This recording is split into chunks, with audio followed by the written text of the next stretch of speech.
Warlords daw ang sumusuporta kay Tebes. Saan kaya humuhugot ng impormasyon to si Boying? Tatandaan natin, Sir Boying, Secretary Boying, na-fake news po kayo. Na-fake news kayo ng mga taga-Bucor.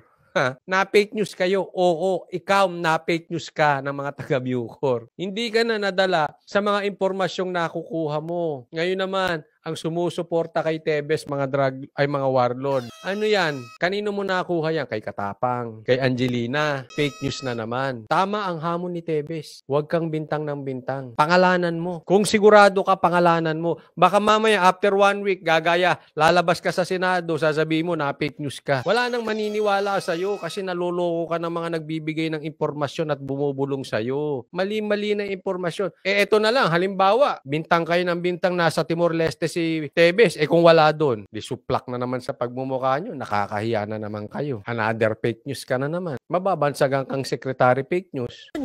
Ayon kay Justice Secretary Boying Remulla, ilang linggo yan matapos ilabas ang warrant of arrest sa kanya kaugnay sa pagpatay kay dating Negros Oriental Governor Roel Degamo.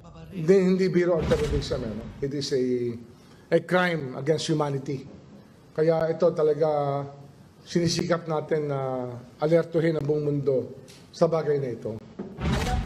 Galing ni Boying. Concerned siya sa mga Pilipino. It's about humanity. Concerned. You are so concerned.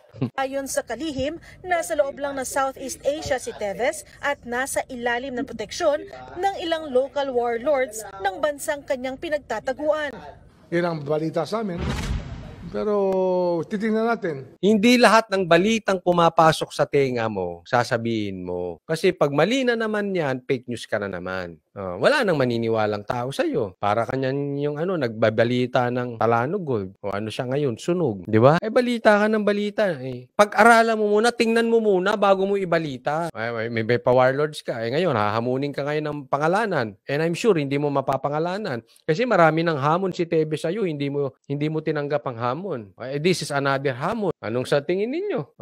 Again, comment kayo. Sa manonood ng replay, comment kayo. Malamang yan, hindi niya na naman papangalanan. Judgmental ka, Coach Oli, ha? Bawal judgmental. Bakit mo naman nasabi? Pattern. I look at the pattern. Maraming sinabi yan si Boying na hinahamon ni Tebes patunayan at uuwi siya ng Pilipinas. Pinatunayan ba? Hindi. Salita lang. Puro salita lang si Boying. Again, pattern po tinitingnan natin, hindi tayo palabintang. Hindi naman to first time may hamon. At yung hamon niya, legit. Bakit? Galing sa bunganga nyo Natural, hamon yung isa. Alam ka namang hindi sumagot yung isa.